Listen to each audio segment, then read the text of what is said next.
Um, dois, três, gravando. Hoje é dia 29, né? De abril. Amanhã é 30, dia 1º de maio, segunda-feira. Sábado, né? Dia 1º de maio. Hoje é a nossa, acho que é sexta aula de economia da saúde. Tá? E vamos marcar a nossa data da prova, né? Nossa prova vai ser daqui a 2 semanas, ok? Ou seja, a nossa prova será... Eu estou aqui sem agenda, vou dar uma olhadinha aqui no... Primeiro 8, 6, 13, tá bom, pessoal?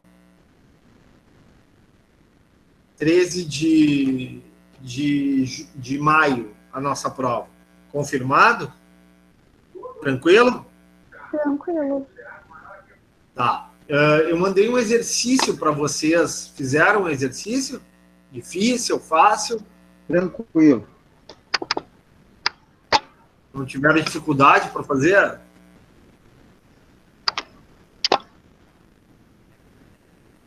Então tá, então você não precisa revisão final de semana, então. Não, professor. Não, professora, desculpa, travou meu microfone. Vamos fazer a revisão. Não, vamos fazer sim a revisão. Se alguém não quiser fazer, tranquilo. Mas se o senhor quiser dar a aula, estiver disposto, estou disposto a assistir. Por mim, sem estresse, vamos fazer então. Só não sei se faremos no sábado ou no domingo, tá? Eu vou agendar e marco para você, marco a data da revisão da prova, ok? Da revisão da prova, não, revisão do trabalho. Sim? Eu posso dar uma sugestão? Claro. Pode ser no domingo, porque no sábado é meu aniversário. Queria ficar mais de boas, sabe? Não, mas feriado. Vai ter bolo, vai ter, então, tá toda a turma convidada, então. É feriado, o aniversário dela é feriado. Sim, é feriado ainda, né? Então... Por causa do teu aniversário, é isso aí. Sim, porque eu sou uma pessoa muito trabalhadora.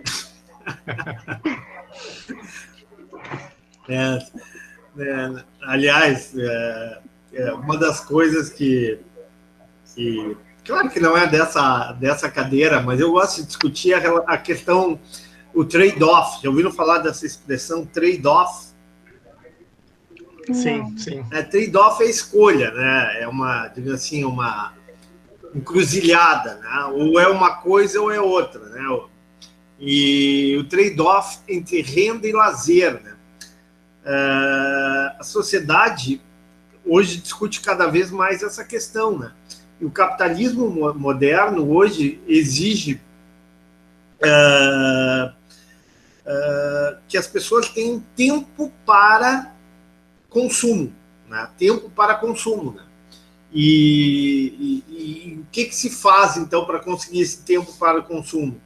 Uma fórmula clássica é reduzir a jornada de trabalho. Países mais avançados, por exemplo, como a França, tem uma jornada de trabalho menor, né?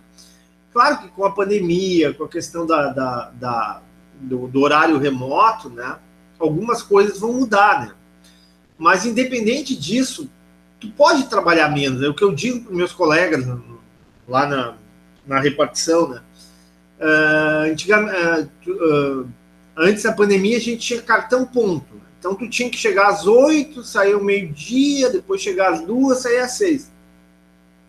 E eu sempre questionei isso, eu sempre disse, olha, não adianta essa lógica aí. Né? Eu chego às 8, aí o que acontece? Um grupinho está falando sobre o jogo do final de semana do Grêmio, do Inter, não sei o quê, porque o Grêmio ganhou, porque o Inter empatou, não sei o quê, não sei o quê. Aí passam até as 9 conversando. Outro grupo fica falando do Big Brother. Eu pergunto, o que adianta isso, né? Na verdade, e é ruim para a economia, porque essas pessoas podiam estar em algum outro lugar consumindo, né? Fazendo uma coisa mais útil para elas, né? mais prazerosa para elas, né? E movimentando a economia, tá? Então, um conceito que eu discuto muito, assim, salário, pessoal, está vinculado à produtividade, não está vinculado a tempo de serviço, né? E isso é uma briga que eu tenho, inclusive, com alguns professores, inclusive da UERJ, que eu sempre digo, porque o professor ganha mal, porque o professor... É verdade, o professor universitário não ganha mal. O professor universitário, para a realidade brasileira, ganha ganha de bem para muito bem, né? Nós temos que lembrar que o salário médio no Brasil é baixo, né? Bom, mas tudo bem, o professor de magistério, né? O professor principalmente no magistério público. Mas uma coisa que eu questiono sempre, e isso aí não tem viés político, tá? Esqueçam a questão do viés político. Estou falando em termos técnicos, estou falando em termos de teoria econômica, de teoria da administração, né?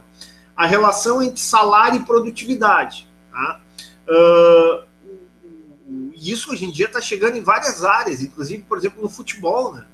Se vocês forem ver os contratos dos jogadores hoje em dia, tem muita questão da produtividade, né? E, claro, é muito mais difícil fazer isso na repartição pública, né? Mas...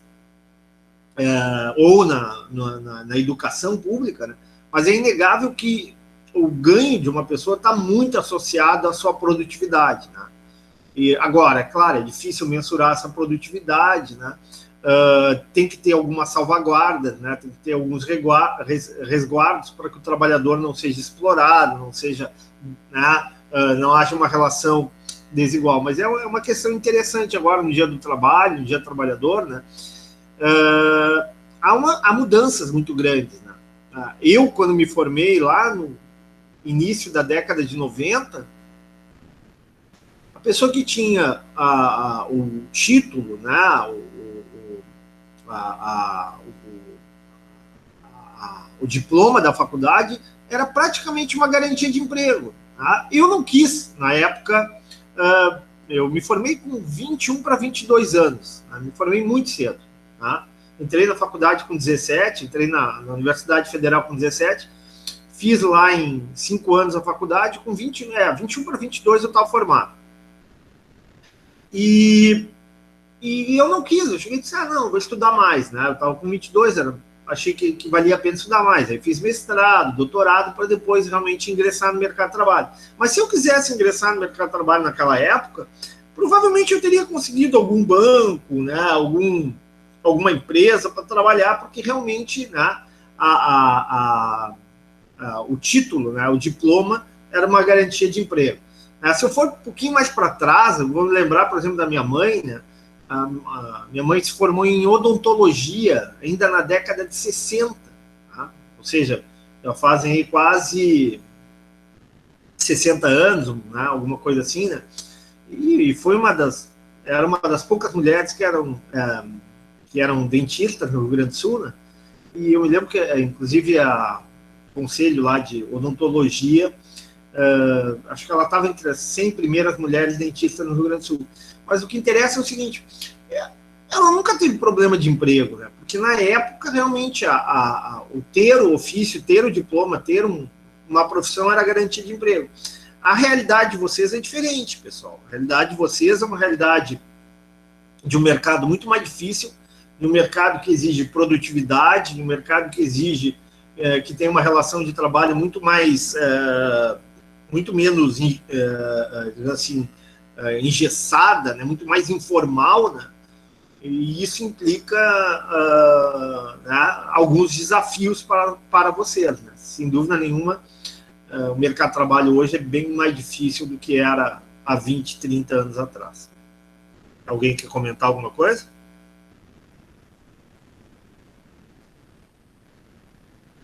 Não? Então vamos para Eu concordo com o que o senhor falou. Acho que concordo com tudo, na verdade.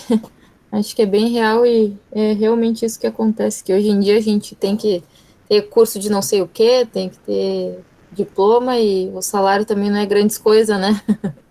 Não, eu estava vendo, por exemplo, né, eu estava lendo um artigo, tem uma revista chamada The Economist, né? Claro que isso antes da pandemia, tá? A pandemia acelerou os processos, transformou muita coisa no mercado de trabalho. Mas, por exemplo, Nova York. Tá? Nova York sempre foi uma cidade muito cara para montar negócios, né? O empresariado americano, em geral, não gostava de investir em Nova York, né? Porque montar um escritório em Nova York, montar um escritório de advocacia, montar um escritório de negócio em Nova York, geralmente era muito caro, né? As salas comerciais eram muito caras, o imposto era muito caro, né? O custo de vida era muito caro, né? Inclusive para as pessoas que iam morar em Nova York. E isso começou a mudar já faz uns 10 anos em Nova York. E provavelmente acelerou agora com a pandemia. Ou seja, as empresas começaram a ter outra relação, né, de trabalho com os empregados, né, em vez de ser pessoa física, passaram a ser PJ, né, muitos já trabalhavam em casa, né, e, consequentemente, reduziu os custos, né? E as pessoas, por PJ, não necessariamente ganham não tem um salário fixo, né? Ganham por produtividade, por resultado. Claro que, novamente, isso aí é extremamente polêmico. O professor aqui não está defendendo um lado nem outro. O professor apenas está relatando, o professor está narrando um fato, né? Da mudança, já que a gente está falando aí do dia 1º de maio, do aniversário da Juliane, né? O professor está relatando justamente como as relações de trabalho se modificaram, né, muito rapidamente em menos de uma geração. Professor, o senhor me permite uma parte? Fala, claro, que é liberdade total. Eu queria endossar, né, o que a nossa colega Melanie falou, concordar com o senhor, porque aquilo que o senhor falou tem muito a ver, a gente é meio contemporâneo, assim, né? Eu lembro que eu segui os estudos regularmente até uns 17 anos por aí eu fui obrigado a parar. Teve uma fase da minha vida que eu tive que sustentar minha família, né? E eu era menino nessa época ainda. Meu pai e minha mãe tinham se separado. Meu pai nunca nos desamparou, mas a família era grande, imagina, 7 filhos, né? E aí eu tive que fui trabalhar de cobrador de ônibus, e eu estudava na roleta do ônibus para fazer o vestibular, me lembro bem. Né? Claro, não. Eu tinha um percurso. E aí eu consegui passar no vestibular, né? Mas eu não consegui encaixar porque os meus horários ficavam muito complicados nessa função. E aí eu tristemente tive que parar, né? E aí, depois de um tempo que o senhor para, e o senhor começa a entrar no mercado de trabalho, daí depois eu fui bancário, trabalhei no Bradesco um bom tempo, trabalhei numa empresa de factoring, importações, trabalhei no escritório de advocacia por 10 anos.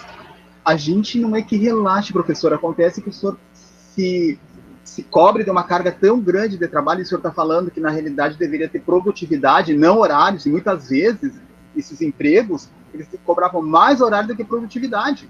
Queriam que o senhor estivesse nos locais, às vezes, ainda que o senhor não produzisse, né? E eu acho que isso veio bem a endossar o que o senhor disse. Então, eu só consegui voltar a estudar depois de 18 anos. Eu consegui voltar a estudar aos 51 anos só, né? O que, para mim, foi, assim, uma defasagem muito grande, mas as condições de vida, né? Porque, assim, eu acho muito... Não sei como é que as pessoas veem, eu vejo assim, né? Se eu tivesse que optar pela minha família e pelo estudo, eu faria de novo tudo que eu fiz.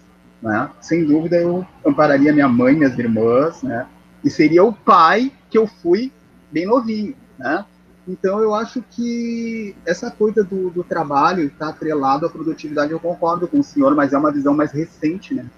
Não é aquela visão dos anos 80, 90, inclusive na empresa de factory, as negociações eram ao meio-dia, né? Muito cigarro e muito café, e muito mercado financeiro e uma loucura, né? Mas tinha que estar lá às 8 da manhã, e tinha que sair de lá às 18h30, quando não tinha o expediente das importações, porque a empresa tinha uma outra subsidiária que importava aviamentos, botões, zíper, essas coisas, tinha que fazer lá os pedidos, né? E como o pessoal lá não manjava muito inglês, eu tinha estudado, quer dizer, daí uma coisa puxa a outra, e o senhor acaba se tornando, de certa forma, escravo do seu trabalho. Mas eu acho que pela experiência valeu, professor, eu faria tudo de novo. Claro, os caminhos que a gente escolhe na vida são caminhos, na vida existe a chamada relação, quando vocês estudarem uma cadeira comigo chamada avaliação econômica em saúde, vocês vão ver que existe uma chamada relação custo-benefício. Na vida é assim, né?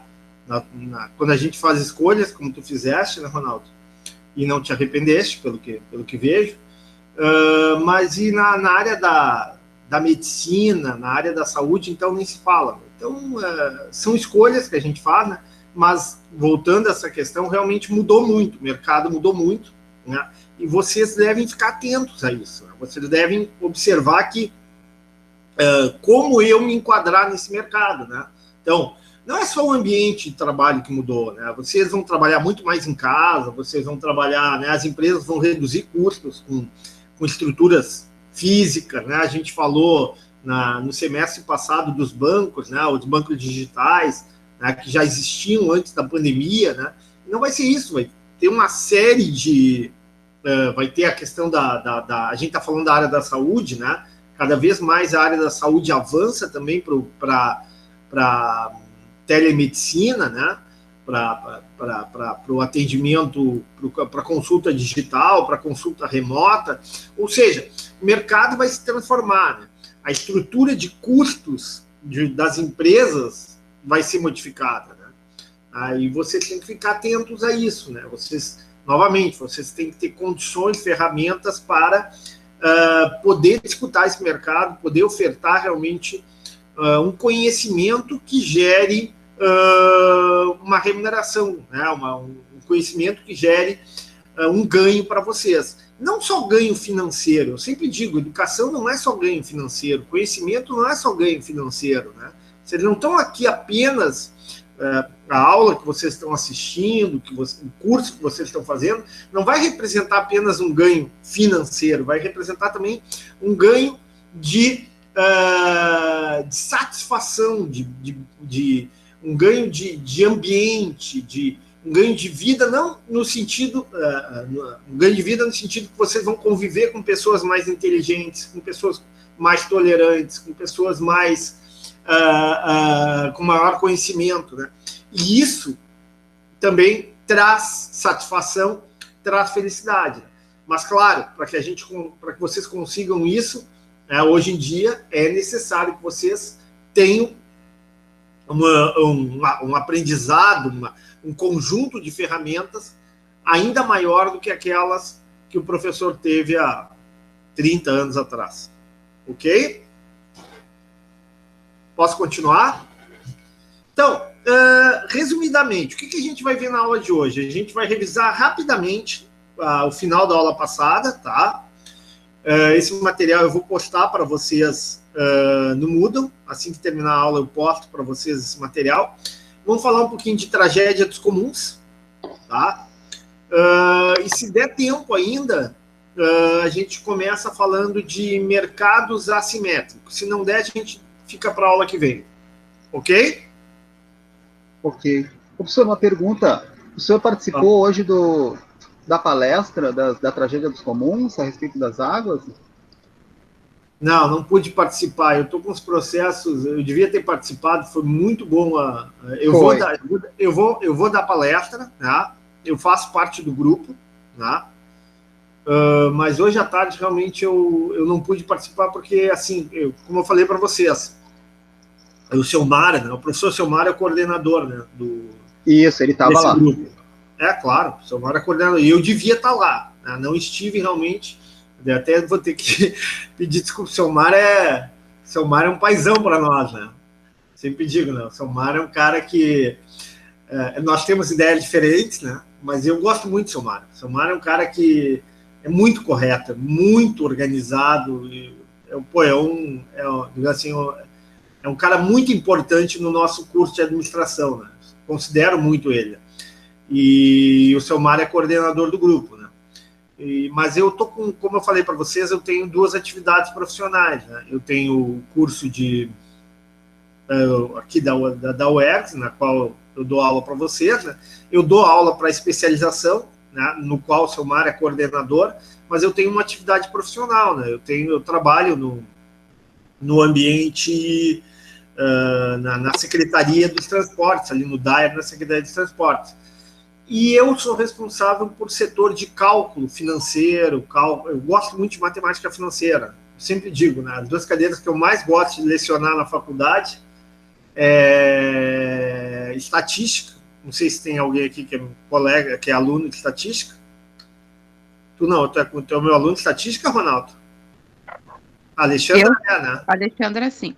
Então eu fui, professor, eu fui ser aluno de estatística, mas por problemas aí familiares eu precisei me prorrogar, né? Mas voltaremos, né? Voltaremos, a Cássia também. Então, duas cadeiras que eu gosto muito de lecionar, eu não sei, eu acho que agora tem outra professora lecionando, uma substituta lecionando matemática financeira, né?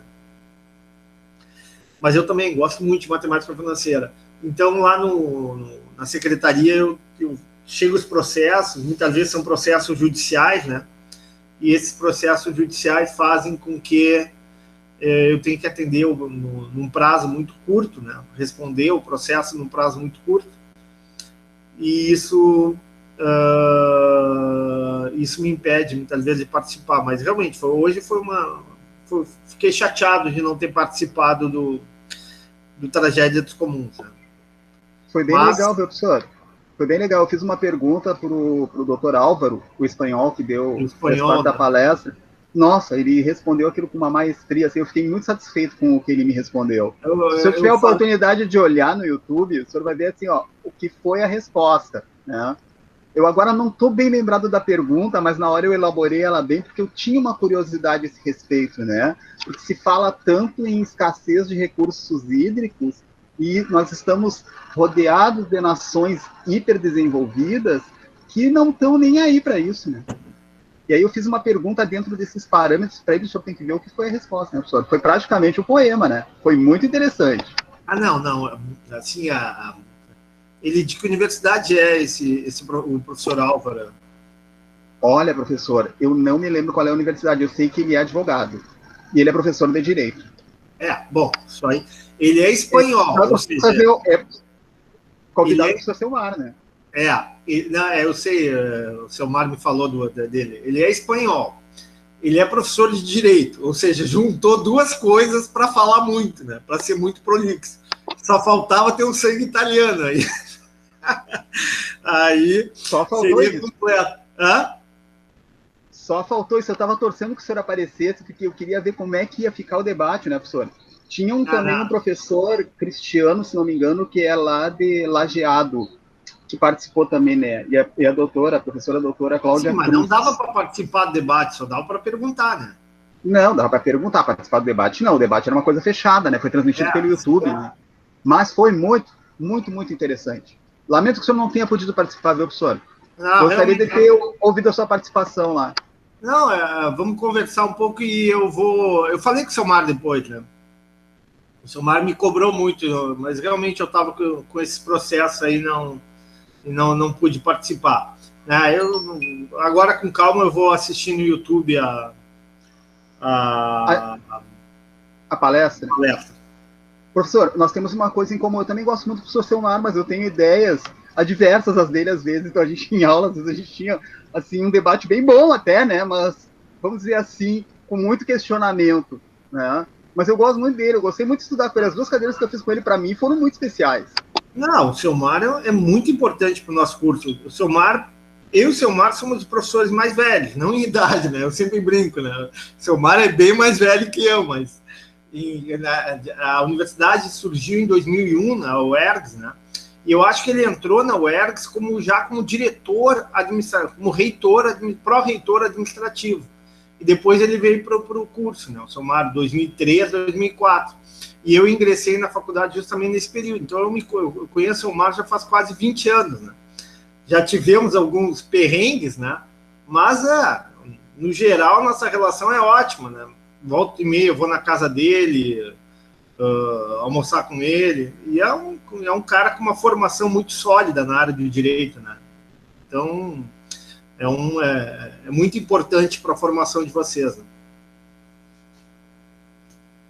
Ok, vamos lá, então. Mas eu vou assistir prometo que eu vou assistir no YouTube, né? E aí comento com vocês a aula que vem, certo? Ok. Mais alguém assistiu essa palestra ou só o Ronaldo? Pelo jeito, só o Ronaldo. Eu queria ter assistido, mas eu estava em estágio no momento, aí eu acabei perdendo, até vou assistir depois. Perfeito, perfeito, perfeito. Eu não assisti, a única vez que eu assisti foi no presencial, que foi a primeira vez que teve. Certo.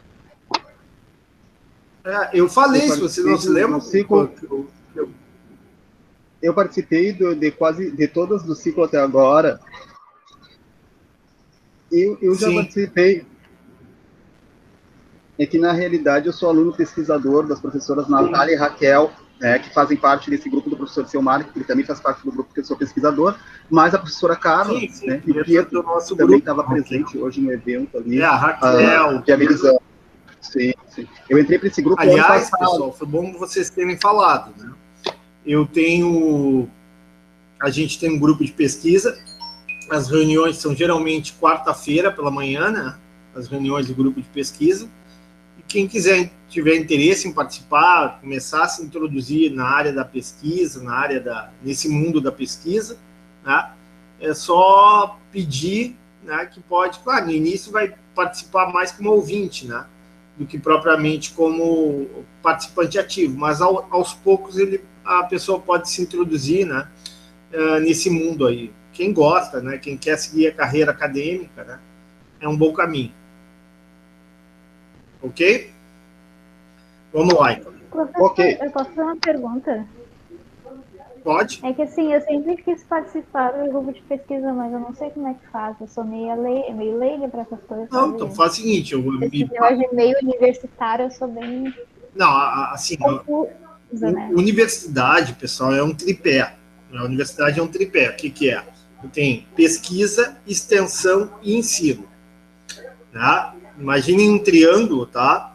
Tu tem pesquisa, extensão e ensino.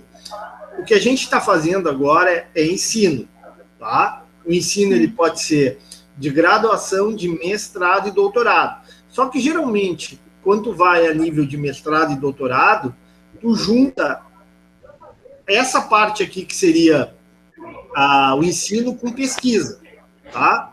Geralmente tu vai fazer pesquisa quando tu vai trabalhar a nível de mestrado, né? Vai trabalhar na elaboração de uma dissertação, de uma tese de doutorado, né? Aí tu vai fazer pesquisa. Aí tu vai para o segundo ponto do tripé. E o terceiro ponto é a extensão. A extensão é a divulgação do conhecimento acadêmico para a universidade. Por exemplo, tá? Eu e o Selmar, esse ano, conseguimos uma bolsa de extensão. Tá? E eu, por exemplo, sou coordenador de um projeto, né, de extensão. Selecionei uma bolsista, né, e a partir daí estou organizando aí a atividade, né, e vai ter, assim como tem aí para a Tragédia dos Comuns do Selmar, eu vou ter uma sobre turismo sustentável, né, ecoturismo, turismo sustentável, ou seja, atividades econômicas sustentável ambientalmente, né. Então, aguardem que vocês terão novidades. Então, Juliane, tu tem esse tripé, tu tá aqui no ensino, na graduação. O que eu te aconselho? Primeiro passo seria esse, entra no grupo de pesquisa, escuta, participa 2 ou 3 vezes escutando, para tu começar a entender. Te envolve na atividade de extensão, né? Pergunta, participa de atividade de extensão, né? Aí tu vai começar, aí os professores vão começar a te perceber. No momento que os professores começam a te perceber, né, começam a ver o teu currículo, começam a ver o teu envolvimento na faculdade, o teu interesse pelo aprendizado, vai surgir, por exemplo, uma bolsa de pesquisa. Tá? Aí tu vai se candidatar. Tá? Aí o professor vai olhar o currículo, vai ver se tu sabe falar inglês, vai ver se tu tem disponibilidade de tempo, tu poderá ser selecionado. E assim começa a tua iniciação científica. Entendeu? Entendi. Obrigada, professor. Eu adoro é um processo isso. Isso é com tempo, com calma que tu vai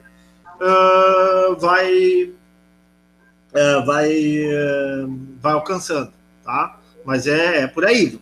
O começo é por aí. Ok, Bom, eu vou obrigada. ver isso aí, pessoal. Vai, agora eu tô chateado por não ter participado mesmo. O Ronaldo agora me deixou uma pulga atrás da orelha agora. Ô, professor, a intenção não foi essa. É que eu achei que o senhor fez falta porque eu achei que o debate está mais enriquecido com a sua presença. Foi só isso que eu lhe citei, entendeu? Porque eu Não, só mais- acredito muito nos seus argumentos. Quando o senhor argumenta sobre alguma coisa, eu vejo a firmeza dos seus argumentos. Quer dizer, eu vi algumas coisas lá muito interessantes. Eu achei que se somasse, seria muito mais enriquecedor, né, professor? Ah, O senhor sim, entende? mas Não foi para ele sabendo causar um peso, assim, mas foi para dizer que, assim, ó, foi algo extraordinário. Eu não posso negar, e quem assistiu não vai negar isso para o senhor também. sabendo que eu vou participar desses seminários, eu acho que é o segundo, terceiro eu participo, e eu vou dar uma palestra sobre tragédias comuns, né, dentro da ótica econômica, né, dentro da visão de economista que o professor vai dar. Bom, a gente já está quase mais de 40 minutos, que horas são? E nem começamos a aula aqui. Ok. Então, eu estou compartilhando com vocês aqui o arquivo, não é isso?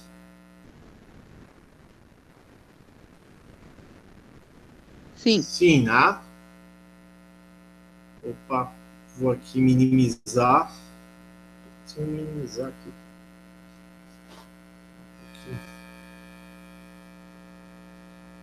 Só um pouquinho. Eu minimizo. Tá, consegui aqui. E já estou apresentando externalidades. Bom, aqui, vocês estão vendo aqui, né? Eu vou fazer uma leitura rápida, porque isso aqui vocês podem ler com calma no Moodle, né? A gente já viu sobre externalidades, né? Esse aqui é um resumo, mais ou menos, do que a gente viu, né? Externalidades são impactos no bem-estar, né? De terceiros, né? Pode ser negativa, pode ser positiva, tá? Aqui tem exemplo de externalidades positivas, que seria o transbordamento de tecnologia, né? Proteção de patentes, né? Por exemplo, né? Quando tu produz uma vacina, tu não está internalizando benefícios, está gerando externalidades, né? Pesquisa de novas tecnologias, restauração de imóveis tombados, né? Tudo isso gera externalidades positivas, né? Não só para aquele que tombou o imóvel, aquele que reformou o imóvel, né? Mas o entorno, faz bem para as pessoas que moram na cidade, que moram naquele bairro, né? Faz bem para o turismo. Uma série de benefícios gerados pelas externalidades positivas. Né? Sabemos que quando tem externalidades negativas, né? O socialmente desejável é menor do que o produzido privadamente, e quando tem externalidades positivas, o socialmente desejável é maior do que o produzido privadamente. Já falamos também sobre externalidades negativas, né? Quando tu tem externalidades positivas, a gente já falou que a melhor forma seria promover um incentivo para que o privado produzisse mais. De que forma? Subsídios, isenções fiscais, mecanismo de redução de custos, premiação, né, no caso, por exemplo, de um cientista, reconhecimento, né, da população, né, todo tipo de política, né, que gere incentivo para que a produção privada alcance o desejável socialmente, né? Ou seja, isso quando tem externalidades positivas. Quando tem externalidades negativas é o contrário, né? A sociedade quer que a produção seja menor do que aquilo que maximiza o lucro do empresário, né? Novamente entra as políticas públicas. E essas políticas podem ser através de soluções via políticas comando e controle ou de soluções privadas. Aula passada falamos, por exemplo, de soluções privadas do Teorema de Coase, né? que os agentes econômicos, sem uma intervenção, sem uma regulamentação, sem uma intervenção mais, digamos assim, mais efetiva do setor público, entre eles negociam e conseguem chegar a a uma situação melhor, né? Uma situação socialmente mais satisfatória, ou seja, conseguem chegar a uma situação ótima do ponto de vista de Pareto, né? Simplesmente pela negociação, né? Você lembra que a gente falou do caso do cachorrinho na aula passada? Sim ou não? Sim. Sim. Sim. E nós falamos do caso da colega também, né? Que tem um vizinho lá que ela faz um barulho lá na hora que ela tem que estudar, né? Eu acho que justamente o caso do cachorro do vizinho.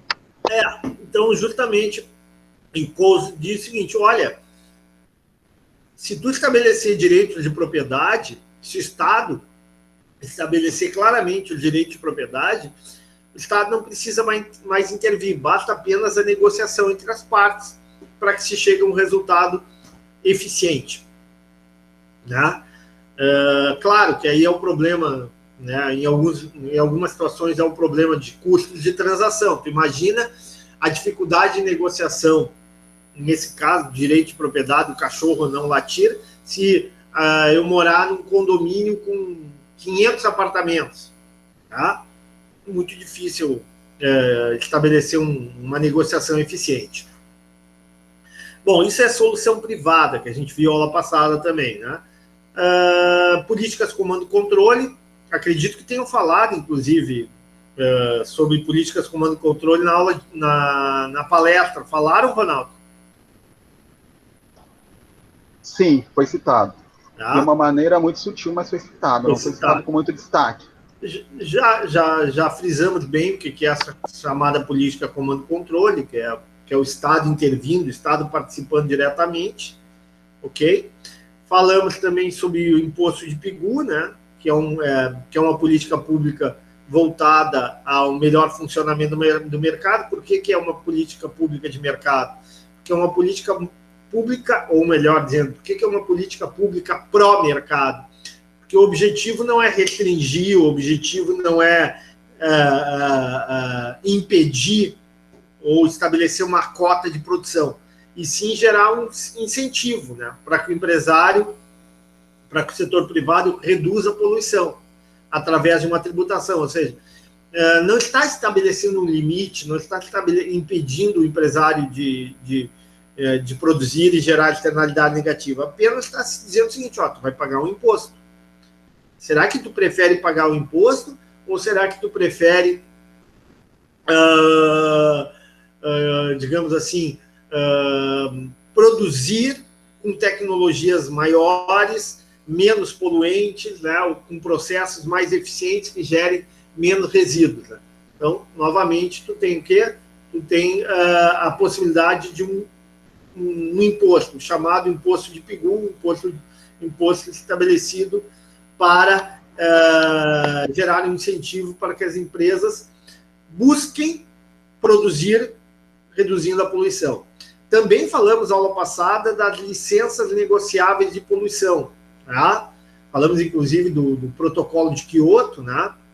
De que o único país que não assinou o protocolo de Quioto foi os Estados Unidos, simplesmente porque os Estados Unidos não aceitou. Porque não precisa aceitar. Não tem nenhum tipo de sanção, não tem nenhum tipo de punição. Quem é que vai punir, quem é que vai estabelecer sanções para os Estados Unidos? Né? E esse protocolo de Quioto, o grande, digamos assim, a grande questão que tinha por trás do protocolo de Quioto era a negociação dos créditos de carbono. Né? Então, o que se tinha? Se tinha a ideia de fazer um mercado de crédito de carbono, de tal forma que os países mais poluentes pagariam, né, para aqueles países menos poluentes, comprando o direito de poluir dentro de um nível de poluição sustentável, ou seja, um nível de poluição que não esgotaria o sistema, não esgotaria o ambiente, né, gerando um aquecimento irreversível para a Terra. Infelizmente, né, os Estados Unidos não assinaram, outros países assinaram, os países da Europa em geral assinaram, né, e esse protocolo até hoje ele não é, digamos assim, aplicado na sua integralidade, né. O Brasil, por exemplo, que é um país credor de carbono, ou seja, teria muito dinheiro a receber, né, parece que dos 30 bilhões, algo em torno de 30 bilhões de dólares que o Brasil tem, digamos assim, de crédito de carbono, o Brasil recebeu em torno de 1 bilhão ou 2 bilhões de dólares. Ou seja, esse mecanismo de licenças negociáveis para a poluição é um mecanismo difícil, né? Todos têm que acertar, né? Todos têm que concordar. No caso aqui, quem estabeleceria essas licenças negociáveis seria o Estado. O Estado daria as licenças, e aí uma empresa poluidora podia negociar com uma comunidade de pescadores, com uma empresa um hotel na beira de um rio, né, ou um negócio de lazer na beira do rio.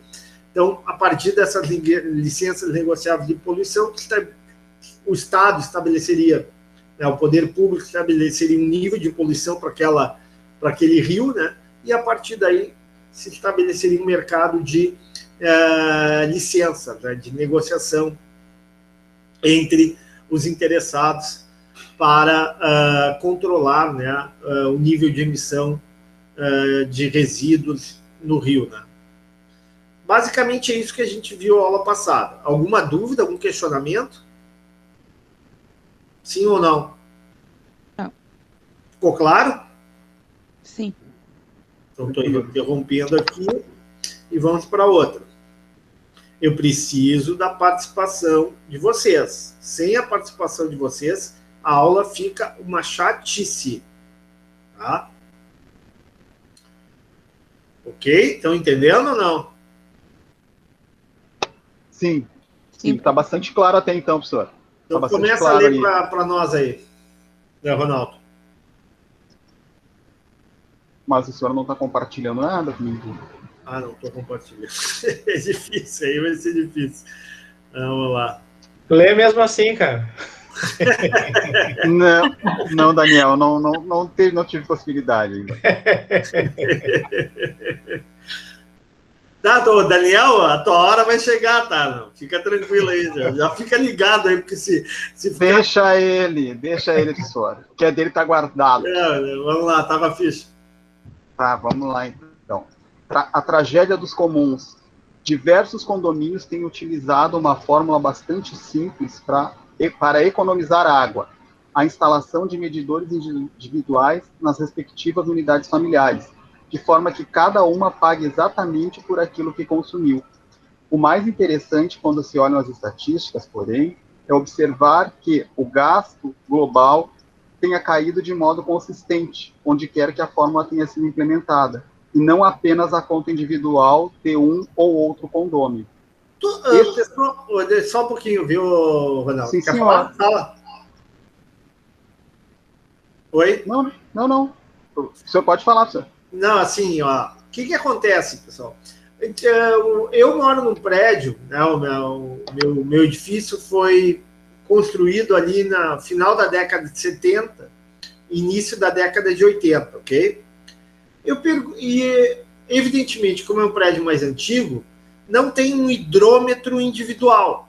Tem gás individual, mas não tem hidrômetro individual. O que significa? Isso aí não é uma espécie de tragédia dos comuns, pessoal? O fato de não ter um hidrômetro individual? Como é que se divide a conta de luz no edifício? Depende. Não, de luz não, de água, né, professor? De água. Depende. Na minha concepção é por número de habitantes. Só que na maioria dos prédios é por prédio. É por área. É, área, perfeito. Por área do apartamento, porque tem apartamentos maiores e apartamentos menores, não é isso? Eu morei num prédio, só um pouquinho. Eu morei num prédio de 6 apartamentos, onde a gente combinou o seguinte: ia ser dividido pelo número de habitantes. Então, eu vivia, na época era eu e minha esposa, no outro lá era uma mulher sozinha, no outro era um cara com 3 filhos, ele, a mulher e mais 3 filhos. É óbvio que ele pagava o triplo que todo mundo, sei lá, a metade do negócio era ele que gastava, mais ou menos assim, entendeu? Perfeito, concordo contigo, Daniel. Né? Embora não é essa a regra, né? A regra, no geral, como é que ocorre? A regra geralmente é por área do apartamento. Quanto maior a área do apartamento, mais tu paga a água, né? No rateio, né? Do valor da água mensal, não é isso? Ô, professor, eu morei num prédio na Protásio que era feito por economia, né? Eles diziam assim, conforme o tamanho, é como o senhor disse, conforme a área do apartamento, era cobrada a conta da água, porque não tinha hidrômetro individual também. Perfeito? Tá. Isso é uma tragédia dos comuns. Por que é uma tragédia dos comuns? Vou dar o exemplo do meu prédio, tá? Eu não gosto muito desse negócio de condomínio, de ser, como é que é? Síndico. Síndico. Mas eu vou ser a partir do mês que vem aqui no meu prédio. Então te prepara, vou te dar uma dica aqui que aconteceu. Eu fui. O que aconteceu comigo? Eu aprendi teoria econômica na marra, tá? Bom, o que aconteceu? O professor foi síndico lá em 2010, 2011, o professor foi síndico do prédio dele. Pediram, tá? Ricardo, tal, não sei o quê, tá bom, fui. Aí, claro, aquela visão de economista do professor, a primeira coisa que o professor foi tentar reduzir o custo o consumo da água, né? Estava muito grande o consumo da água, tal, tinha alguns vazamentos, a gente, né, arrumou lá os vazamentos, diminuiu a fuga da água, tudo bem, mas não era só isso, né? Tinha que convencer digamos assim, os condôminos, né, a diminuir o consumo da água. Aí, claro, teve uma reunião, né, eu convoquei uma reunião, apareceram lá, até que apareceu bastante gente. E aí começamos a conversar, explicamos que o prédio não tinha hidrômetro, né, que o consumo era rateado entre todos, né, e que todos deviam fazer a sua parte. Né. O que aconteceu? Né? Naquele momento, saiu da reunião, todo mundo... professor não, né? Ricardo, tudo certo, ótima ideia, vamos fazer esse esforço e tal, né? Ok. E eu, né, como síndico, comecei a controlar. No primeiro mês deu uma reduzida boa, né? Uma reduzida de uns 20% no consumo da água. No segundo mês, deu uma reduzida, mas reduziu 10%. Passado 4, 5 meses, vocês sabem o que aconteceu? O que vocês acham que aconteceu? Não, começou a aumentar. Aumentou. Foi o maior furo, o maior erro que o professor fez como síndico foi esse. Foi buscar a reunião. A reunião, na verdade, gerou um resultado às avessas. Né? Ao invés de reduzir o consumo, chegou um ponto que, no inconsciente de cada condômino, né, de cada proprietário, disse, mas peraí, eu estou economizando lá e o cara, estou vendo ali o barulho lá, a filha do João, o filho da Maria passa ali a noite inteira tomando banho. Assim não vai dar, não tá legal, né? Moral da história, passou 4, 5, 6 meses, no final daquele ano, né, o consumo, ao invés de ter reduzido, aumentou 25%, 30%. O que nós temos aí? Uma tragédia descomum. Fala, Ronaldo. Um tiro no pé, né, professor? Ou seja, o professor não... Na época, né, eu acho que eu não tinha lido direito Tragédias Comuns, né? Ou acreditava muito no que o seu Mário acredita, que política de controle ou política de persuasão possam ser eficientes. Hoje eu sei que políticas de persuasão e políticas de comando e controle inevitavelmente geram essa... O que o professor podia ter feito é estabelecer uma cota, claro que não é legal isso, né? Mas estabelecer uma cota de consumo por proprietário, isso seria uma política de comando e controle, para evitar a tragédia dos comuns. Mas como controlar isso? Como mensurar isso se não tem hidrômetro em cada economia, em cada apartamento? Entenderam? Complicado. Bem complicado isso. Mas olha aqui, professor, ser síndico é uma tragédia, ainda que não seja comum, porque eu já vivi isso em 2005, foi horrível. Troquei a porta do prédio que estava podre, todo mundo concordou no princípio, depois para me pagarem foi uma dificuldade. Ninguém queria pagar a porta nova. E tinha muita discordância, apesar de ser um prédio com 5 apartamentos, ali em frente ao Colégio Rio Branco, onde tem o Trianon ali, o Bauru. O meu apartamento era o único que eu não tinha vizinho de porta, porque ficava na sobreloja, né? Mas os demais condôminos tiveram um período ali de muito desentendimento, né? Os vizinhos de porta, então era uma tragédia. Deixa eu dizer para o senhor que foi uma fase bem difícil. Continua a leitura, Ronaldo.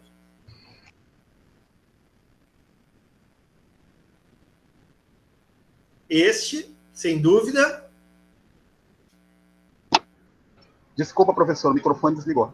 Esse, sem dúvida, é um exemplo clássico de como se deve agir para escapar daquilo que se convencionou chamar de tragédia dos comuns, uma teoria do comportamento humano, segundo a qual a maioria dos indivíduos, sempre que puder apropriar-se de partes de um bolo comum, sem importar-se com quanto contribuiu para a sua produção, será incentivado a fazer o mínimo possível em prol do bolo e dele tirar o máximo proveito. Se lembram que eu falei da tragédia dos comuns lá nos oceanos? Nós não temos uma tragédia dos comuns nos oceanos em relação aos peixes? Sim. Nós não temos uma tragédia dos comuns no uso, né? Por exemplo,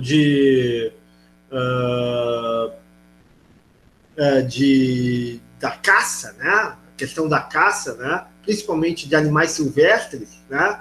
Se a gente for ver, animais que muitos animais, inclusive, foram extintos, né? Com o ser humano chegando em determinadas regiões. Tem um exemplo, por exemplo, da Oceania, na Austrália, né? Uma série de espécies foram eliminadas justamente por quê? Porque o ser humano chegava e qual era a lógica do indivíduo? Se eu não caçar, o outro vai caçar, né? Então, o que adianta eu preservar? Porque, na verdade, eu vou estar tirando alimento da minha família e vou estar garantindo mais facilidade de caça para os outros. Moral da história, o número de animais, né, a diversidade da fauna de diversas regiões, de diversos países, diminuiu drasticamente. Novamente, o que nós temos? Nós temos uma tragédia dos comuns. Lembra que eu dei o exemplo dos elefantes, das vacas? Qual é a diferença entre um elefante e uma vaca? O elefante não tem direito de propriedade, a vaca tem. A vaca dificilmente vai ser extinta. Aliás, o contrário. O problema do mundo é o excesso de vacas e a geração de metano, né? E todas as consequências ambientais que ela gera. Já os elefantes, não, né? Os elefantes, se tu deixar, né, não estabelecer controles, fiscalização, o que vai acontecer com os elefantes? O marfim dos elefantes? Fala, quem quer falar? Os elefantes vão ser extintos. Claro. Quem quer falar? Mais alguém quer falar? Quero perguntar. Pergunta. No caso, aqueles açudes que eles, há um tempo atrás, faziam lá no Nordeste, eles podem caracterizar uma tragédia dos comuns também?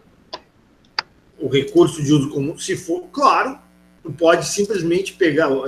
foi bom exemplo, a irrigação do arroz no Rio Grande do Sul é um exemplo de tragédia dos comuns. Tá? Se tu não tiver controle da água irrigada, o que vai acontecer? A pessoa vai... eu vou utilizar ao máximo, né, essa água, que é um recurso de uso comum, porque se eu não usar, outra pessoa vai ali e vai usar esse recurso de uso comum. Tá? Moral da história, o que nós temos? Um recurso que não é, onde não se estabelece um direito de propriedade, né? Ele é super explorado, ele é super utilizado de tal forma que a sua exaustão, né, o seu fim torna-se muito mais rápido. Seriam um exemplo os conflitos entre os proprietários de terras, né, de estâncias que colocam cercas, né, antes das nascentes dos rios, e aí eles disputam a água, né, professor? Bom exemplo. Na Amazônia, o que acontece, né? Boa parte das terras na Amazônia, tá? Elas não têm escritura. Você sabe a diferença entre posse e escritura. Todo mundo sabe a diferença, né? Não. Posse é o seguinte, eu vou lá o professor larga tudo, vai morar em Roraima, tá? E aí uma região, que é uma região, principalmente lá na década de 70, 80, né, que era uma região inabitada, né, que não tinha nenhum tipo de controle por parte do setor público, eu vou lá, né, ganhei lá 100 hectares, mas aumentei a minha propriedade para 200 hectares. E passou 20, 30, 40 anos e eu estou lá com a posse. Tá? E depois eu vou na justiça e digo, olha, isso aqui é a chamada grilagem. Já ouviram falar desses grileiros na região norte? Já ouviram essa expressão? Sim. Tá? Sim. Então, o que tu tem? Tu tem na região amazônica, na década de 70 e 80, tu teve uma espécie de tragédia dos comuns. Como aquelas terras não tinham dono, era o setor público, né? Mas não tinham fiscalização, controle, o que aconteceu? Boa parte daquelas terras começaram a ser ocupadas por pessoas privadas, por fazendeiros que foram principalmente do sul e agregaram terras àquelas que foram doadas ou que foram compradas, né? Tornando o quê? Ampliando a questão do desmatamento, ampliando a destruição ambiental, os biomas, diminuindo a fauna e a flora daquela região. Um estado onde é muito acentuado esse problema, né, e essa tragédia ocorreu e hoje nós temos uma cobertura vegetal muito pequena, é o Pará. Pará é, digamos assim, onde tem o maior número de grileiros, né, e onde essa tragédia comum gerou um grande prejuízo ambiental. Entenderam? Professor, nós tivemos um problema no governo atual em relação a isso, né? Porque o ministro do Meio Ambiente parece que foi meio favorável a legalizar a doação de algumas terras que foram ocupadas, né, por poceiros e grileiros, e aí teve uma problemática em função disso, né? Claro, né? Essa é uma discussão interessante, né? O atual governo tem uma visão, embora eu não concorde, né? Como eu falei, é legítimo, né? Porque foi eleito, né? Não por mim, mas eu não consigo, eu como um democrata na essência, mesmo não tendo votado no atual presidente, eu não posso reconhecer que ele tem legitimidade. A maioria da população votou nele, né? E na visão do atual governo, né, ele acha que né, a melhor política para a Amazônia é estabelecer, dar o direito de propriedade a esses que têm a posse, né? Porque dando o direito de propriedade, na visão do atual governo, do atual secretário lá do Meio Ambiente, eles seria mais fácil para o governo fiscalizar, né, e mais do que isso, né, haveria incentivos para que o proprietário usasse aquele recurso de forma sustentável. É uma visão, né? Podemos criticar, mas é uma visão.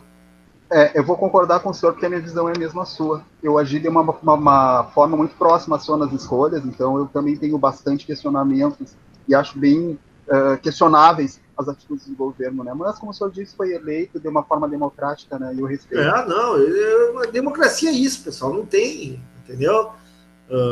Se entrar outro, também tem que aceitar, não adianta, não dá para ficar, tem que respeitar as escolhas populares, né? Isso, bom, mas não é essa a questão. Continua a leitura aí. Uma das primeiras colônias a instalar-se na América do Norte, a Plymouth Colony, estabelecida no estado de Massachusetts no ano de 1621, passou por uma experiência tão interessante quanto a marca, que demonstrou empiricamente algo que o filósofo Aristóteles já havia deduzido mais de 2000 anos antes. Aquilo que é comum ao maior número despertará sobre si os menores cuidados. O Aristóteles falou isso, não é normal isso, pessoal? Normalmente o que é de uso comum, o que é um bem público, o que acontece? A gente cuida mais do que é nosso do que é de todos. Todo mundo mete a mão. Né? Se tu for ver ali, o nosso jardim é bem cuidado. Aí a gente vai para uma praça, as pessoas jogam lixo, pisam na grama, o cachorro defeca, não sei o quê, né? Ou seja, aquela ideia de que o bem comum é bem de todos e não é de ninguém, né? Então, na verdade, isso aí não é ideia do professor, não é ideia de um liberal, nada disso. Isso aí vem lá do primeiro cara que falou em teoria econômica. Aristóteles, digamos assim, foi o primeiro a pensar economia. Tá? Por isso que é um gênio, né? E era um filósofo, né? Aliás, a profissão mais valorizada na antiguidade, até a Idade Média, era a filosofia, né? A filosofia era uma área de conhecimento que abarcava, né, que compreendia várias áreas, economia, direito, sociologia, né? E Aristóteles foi um desses aí. Então,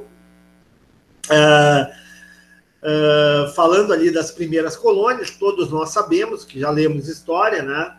Os Estados Unidos foi, né, a fundação dos Estados Unidos, o começo dos Estados Unidos começa ali no leste, né, naquela região ali de de Boston, ali naquela região de New Amsterdam, na Nova Holanda, que depois foi comprada pelos ingleses, que depois virou Nova York, né? As chamadas 13 colônias, né?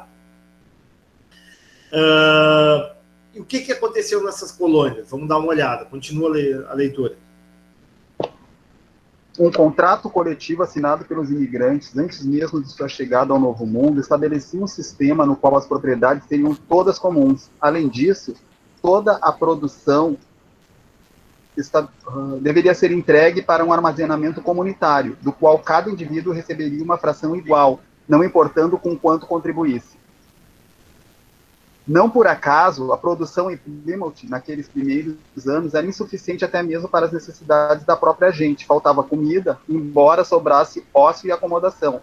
A insensatez coletivista levou rapidamente a economia da colônia à penúria. Em 1623, apenas 2 anos após a chegada dos primeiros Pilgrims, a fome já era desesperadora. William Bradford, que viria a ser governador da província algumas vezes, assim descreveu aquele triste momento da história americana em seu famoso diário. Aquela experiência durou alguns anos, e bem evidencia a vilania deste conceito de Platão e outros patriarcas antigos, aplaudidos por muitos ultimamente, segundo o qual, se acabarmos com a propriedade em prol da riqueza comum, isso fará a comunidade feliz e próspera. Opa, só um pouquinho. Pulou, senhor. Não, eu errei. Continua. Deixa eu ver. Tá. Para esta nossa comunidade, até onde aquilo poderia ser chamado de comunidade, o experimento causou muita confusão e descontentamento. Os homens lamentavam ter que gastar seu tempo e esforços trabalhando para as mulheres e as crianças de outros homens, sem que obtivessem qualquer recompensa. Em pouco tempo, encurralada pelas terríveis circunstâncias, a liderança dos colonos resolveu abolir a estrutura socialista que ingessava qualquer possibilidade de progresso, transferindo para cada família uma parcela das terras e permitindo o usufruto de tudo quanto seu trabalho produzisse. A eliminação da propriedade comunal em favor da propriedade privada logo mudou o panorama. Os colonos rapidamente começaram a produzir muito mais do que eles mesmos poderiam consumir. Não tardou para que o comércio também florescesse e os excedentes da produção fossem trocados com os índios, que lhes entregavam carnes de caça e peles, estas últimas exportadas com largas margens de lucro para a Europa. Essa decisão foi um grande sucesso, pois tornou todas as mãos diligentes e industriosas, escrevia Bradford pouco tempo depois. Tá, eu já te dou a palavra de novo, né? Basicamente a ideia é o seguinte: quando tu tinha uma produção que era dividida entre todos, né, isso gerava o quê? Né? Gerava ociosidade, gerava, digamos assim, negligência, gerava desinteresse, né? Porque, por que eu vou trabalhar se o outro não trabalha? Vocês sabem aquela... eu não digo, não é provérbio, como é que eu vou dizer? Eu tenho um videozinho, eu não gosto de mandar porque é um pouco político, né? Mas é bem interessante, né? É uma história que conta sobre um grupo de alunos que decidiu dividir as notas de economia da saúde. Oi? Já ouvi isso aí. Isso aí, né? Teve um grupo de alunos que decidiu no dia 13 de maio, né? A prova vai ser 13 de maio? 13 de maio. 13 de maio. Então, um grupo de alunos aí comandados pelo Ronaldo, né? Que decidiu o seguinte: olha, vamos fazer o seguinte, vamos estabelecer que as notas, elas são um bem comum. Não tem esse negócio de propriedade privada das notas. As notas, elas são coletivas, elas não são individuais. De tal forma que todo mundo vai estudar, vai se esforçar, né? Todo mundo vai bem, né? E vamos dividir, vamos supor que o Ronaldo tirou 7, a Alexandra tirou 8, a Juliane tirou 3, o Daniel tirou 5, assim por diante. Bom, e aí o que a gente vai fazer? Não se estabelece o direito de propriedade, né? Ou seja, um recurso, a nota é um recurso de uso comum, e isso vai gerar o quê? Vai gerar uma grande... vai gerar a ideia de um esforço coletivo, né? E depois se divide as notas. E nisso todo mundo ficou empolgado, né? As coisas, né, se organizaram para estudar, né? E a coisa até deu certo. Na primeira prova, né, a média foi razoável, né? A média foi 7,5 na prova de economia da saúde.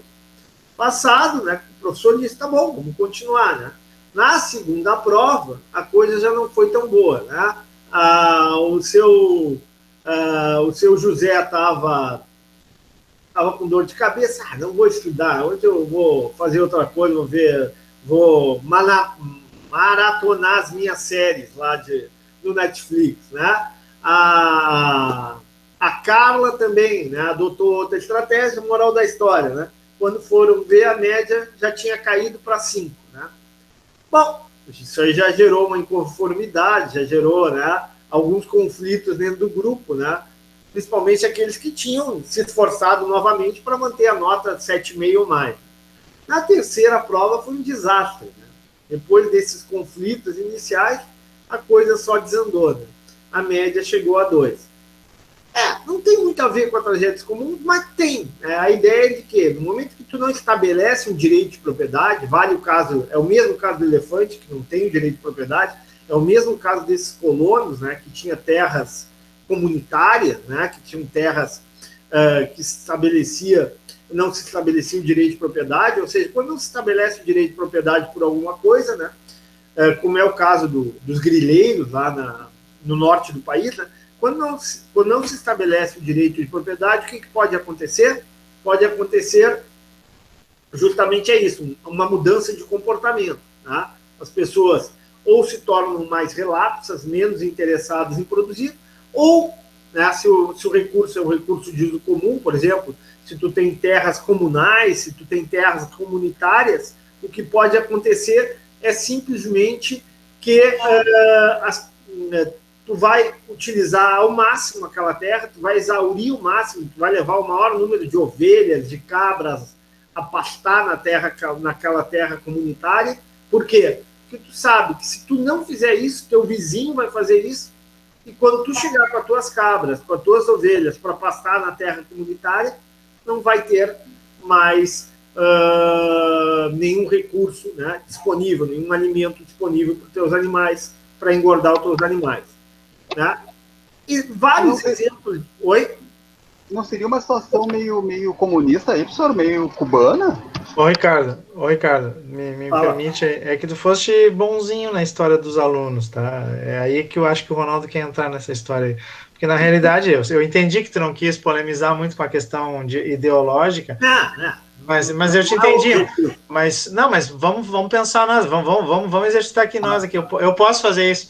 A gente está aqui, todos nós aqui, nós somos, sei lá quantos, 16 alunos aqui, aí a gente vai a nota e vamos lá, eu e o Ronaldo tiramos 10 e os outros tiramos lá. E aí a minha nota vai ser, o meu 10 vai ser dividido com todos os outros alunos. Na segunda vez eu disse, eu não vou me esforçar, porque eu me matei para tirar um 10, né, com todo respeito aos meus colegas, né?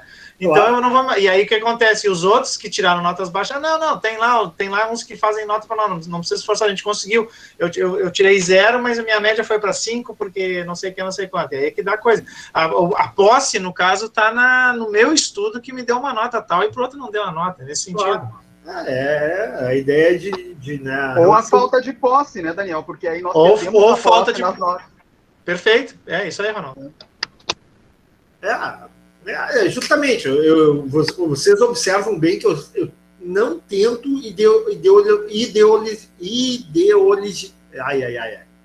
qualquer semelhança. Qualquer semelhança com o comunismo é mera coincidência, professor. Não, eu tento não tornar ideológica a discussão. Né? A ideia aqui é colocar teoria.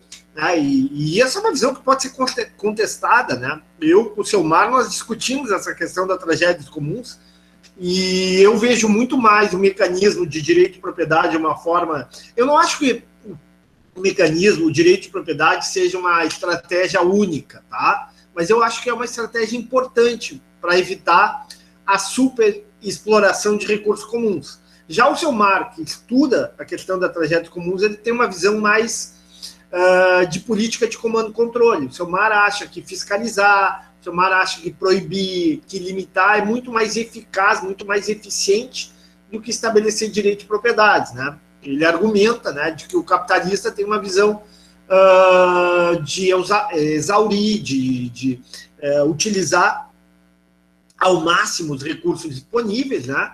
E e a partir daí, no momento que ele utiliza, né, a exaustão dos recursos naturais, ele vai para outra propriedade, outra área, e vai fazer a mesma coisa. Isso na visão do Selmar. Eu já penso diferente. Eu acho que o bom capitalista, né, e tu tem que criar incentivos, o Estado tem que fazer políticas públicas, criar mecanismos para que esse capitalista explore aquele recurso, mas explore, evidentemente, de forma sustentável, ou seja, de forma a atender os anseios coletivos, o interesse social, o interesse coletivo. Mas existem mecanismos de mercado, existe a chamada regulamentação pró-mercado, né, que garante que o empresário possa ter o seu lucro e, ao mesmo tempo, usar aquele recurso de uso comum de forma sustentável, né? Eu acho, por exemplo, a questão da política de comando e controle, da política de proibição, de fiscalização, ela é eficaz até um limite, né? Porque a gente sabe que o Estado, muitas vezes, ele é incapaz de exercer uma fiscalização, principalmente em algumas regiões, por exemplo, como é a questão da região da Amazônia, né?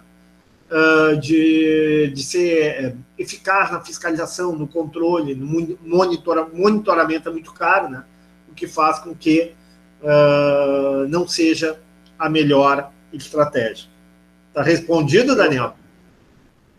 Fala, Ronaldo.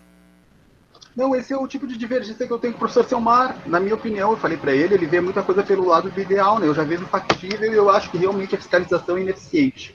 E não acontece de forma nem, digamos, razoável, né? Ele disse que não, ele disse que a ideia é sempre manter a coisa dentro da legalidade e melhorar, mas eu, infelizmente, eu não vejo essas melhoras, e aí a gente começa a divergir, né, nos nossos debates.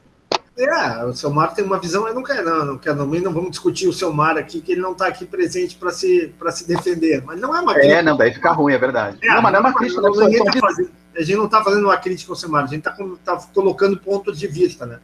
O Selmar tem a visão do direito, embora exista uma área do direito chamada direito econômico, law economics, né?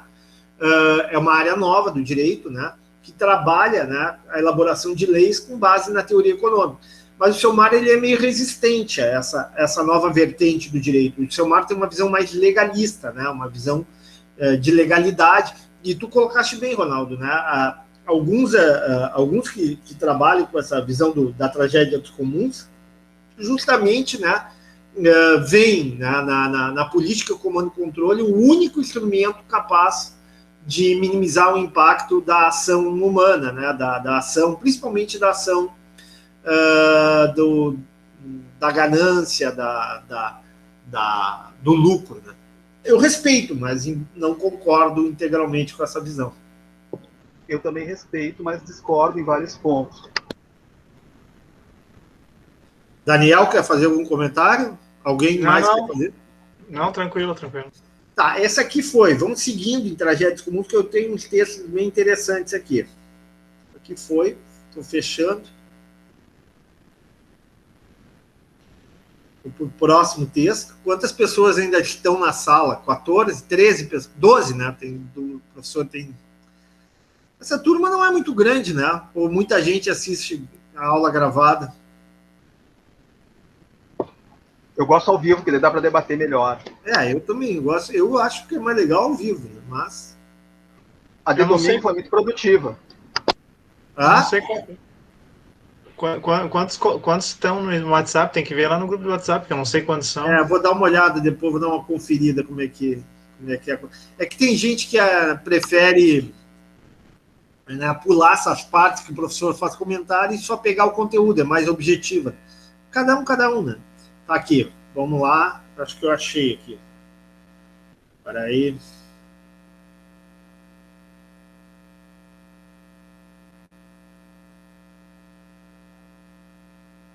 Esse aqui. Tudo contigo, Daniel, agora. Sobrou para ti. Tu quer que eu leia isso aqui? Vamos lá, então. Tragédia dos comuns. Qual é a relação entre o esgotamento dos cardumes de peixes oceânicos de grande consumo, o efeito estufa e a conta do restaurante costumeiramente alta de uma mesa grande? Parecem situações sem qualquer relação uma com a outra, mas nos 3 casos, a impossibilidade de controlar os excessos dos outros participantes faz com que individualmente seja racional ser esbanjador ou abusivo. Embora como um todo o grupo saia perdendo, esses 3 exemplos e muitos outros fazem parte de um fenômeno conhecido como a tragédia dos comuns, tradução do original em inglês Tragedy of Commons. O nome é o mesmo do artigo do biólogo americano Garrett Hardin, 1861. O sentido clássico da palavra tragédia diz respeito à impossibilidade de, uma vez em movimento, se alterar o curso dos acontecimentos. Nas tragédias gregas, o fim terrível é antevisto, mas nada pode ser feito para evitá-lo. Hardin identificou uma classe de situações que está por trás de grande parte dos problemas ambientais que vivemos. Toda vez que um recurso natural é aberto, a competição pelo mesmo leva a um final sinistro, o seu esgotamento. A imagem que ele usa é a de um pasto público. Nossa, os donos dos animais que ali se alimentam têm o interesse comum de preservá-lo, mas como a entrada é totalmente livre, individualmente estão impedidos de barrar os outros. O benefício de cada animal a mais no pasto é do seu dono, mas o custo que ele gera é dividido por todos. De forma suicida, todos os usuários do pasto são levados a trazer o maior número de animais possível e deixam que comam sem limite, até que o pasto acabe. Tá, só um pouquinho, eu já vou te dar a palavra de novo. Tá, isso aqui, pessoal, assim, quase todos os países, vou dar um exemplo, tá? Para quem gosta de história, e eu já falei para vocês que o professor gosta, porque quando foi criada a ideia, né, a Revolução Russa, no início, depois a Revolução Chinesa, com Mao Tse-tung, primeiro lá com Lenin, né, no caso da Rússia com Lenin, depois Stalin, né, no início houve a tentativa de coletivização de todos os meios de produção, né, ou seja, não havia, se buscou a extinção da propriedade privada. Isso foi particularmente verdadeiro na Revolução Comunista Chinesa, de Mao, né? A Revolução Comunista, digamos assim, os comunistas chineses eram mais, digamos assim, crentes, mais aficionados na ideia de que não haveria espaço nenhum para o direito de propriedade. O que aconteceu na China em função dessa política, né, de estabelecer regiões comuns, regiões a total ausência do direito de propriedade? Começou a haver colheitas cada vez menores, né? Aumento da fome, inclusive milhões e milhões de pessoas na China morrendo de fome, mais de 10 milhões de pessoas durante ali a primeira ou a segunda década ali do governo de Mao Tse-tung, né? Passaram fome em função dessa política de propriedade comum. Assim como a Rússia, que já tinha revertido, ou seja, tinha dado minimamente um espaço, uma área para as pessoas terem uma propriedade privada, ou pelo menos retirar privadamente os benefícios da terra, né? A China teve que, de certa forma, regredir, né, principalmente na negociação com os camponeses, para garantir um aumento da oferta de alimentos. Né? E na questão ambiental também é muito interessante. Né? A gente sabe que o capitalismo, né, é pródigo e gerou uma série de impactos ambientais, uma série de tragédias ambientais em função do lucro, da ganância, né, da exploração demasiada de recursos naturais. É inegável isso. Mas a gente não pode esquecer que boa parte das florestas, né, da Sibéria, né, da União Soviética em geral, né, da Rússia, Ucrânia e outros países satélites da Rússia, da época da formação da União Soviética, tiveram florestas devastadas, né, meio ambiente devastado, justamente porque tu tinha a ausência do direito de propriedade. E mais do que isso, a maior tragédia ambiental até hoje, né, ocorreu em um país socialista, que foi na Rússia, né, a famosa Chernobyl, exatamente, 1986, tá? Onde tu teve uma tragédia em função de negligência, em função, né, do mal, do cuidado, da falta de cuidado, da falta de controle por parte das autoridades russas. Né? A China também teve uma questão interessante, né?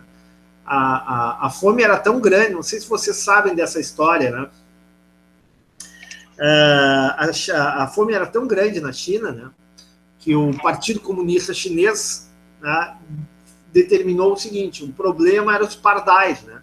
Os pardais comiam, né, o alimento, né, comiam os grãos, né, e diminuía a produção. O Partido Comunista Chinês decidiu, sabe o quê? Acabar com os pardais, pagava, né, para extermínio dos pardais.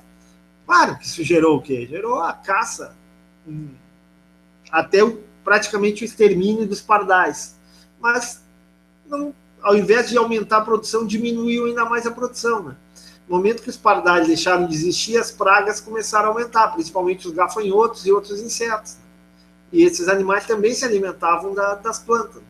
Moral da história, né? A política gerou, além de gerar um impacto ambiental, gerou ainda mais fome e mais mortes, né? Por inanição. Aliás, essa é uma questão interessante. A China é uma questão muito legal. A história da China é uma história maravilhosa, uma história milenar. Mas, especificamente, se a gente pegar o século passado, né, a gente vai ver que durante a Revolução Comunista Chinesa, né, o chinês era tão mal alimentado, a alimentação era tão precária, tão pouca, né, que a estatura média do chinês era baixíssima. Né? Com a mudança da alimentação, a maior oferta de alimentos, hoje o chinês tem uma estatura bem maior. Alguém quer comentar alguma coisa? Sim ou não? Sim. Pode, esse exemplo do Hardin, esse exemplo do Garrett Hardin, ali o professor Mário já tinha passado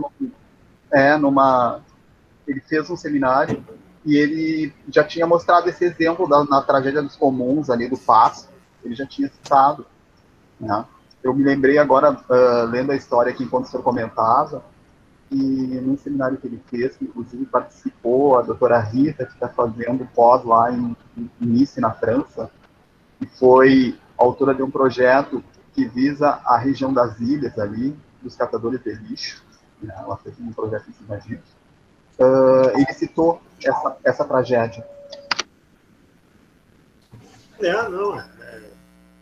Esse é o caso clássico, né, das áreas de uso comum. Né? Mas tem vários exemplos de tragédia comum. Por exemplo, a pesca de frutos do mar no Nordeste, né? Lagostas, são animais extremamente, né, tem um valor de mercado muito grande. Né? Vocês veem provavelmente no Discovery Channel, no History Channel, né? Por exemplo, a caça ao atum, a pesca ao caranguejo gigante. Né? Hoje em dia, como é que se faz isso, pessoal? Se faz sob um controle muito grande, né? Através de limitação de cotas, de licenças para pescar um determinado número de atum em um determinado período, né? Com um determinado tamanho de barco, né? Para peixes com determinado tipo de rede. Né? Isso aí, pessoal, que tipo de política é? Uma política de mercado ou uma política comando-controle? Comando-controle. Comando-controle, né? E quem faz isso é os Estados Unidos, né? Ou seja, um país extremamente liberal. Ou seja, não existe uma única política certa. Na verdade, tu tem que estabelecer políticas de acordo com a situação, de acordo com o contexto. Na minha opinião, e aí que eu difiro, né, que há uma diferença com a opinião do seu Mar, é que a política comando-controle isoladamente e adotada indiscriminadamente, ela não é a mais eficiente. Em algumas situações, ela é necessária, como eu falei, no caso do atum, no caso do caranguejo gigante do Alasca, no caso, sei lá, da lagosta lá no Ceará, né? Mas em outras situações você pode ter outro tipo de políticas, como, por exemplo, como é que o Brasil vai conseguir fiscalizar, vai controlar a questão do desmatamento, das queimadas lá na região norte? Talvez outro tipo de política seja mais eficiente. Entenderam?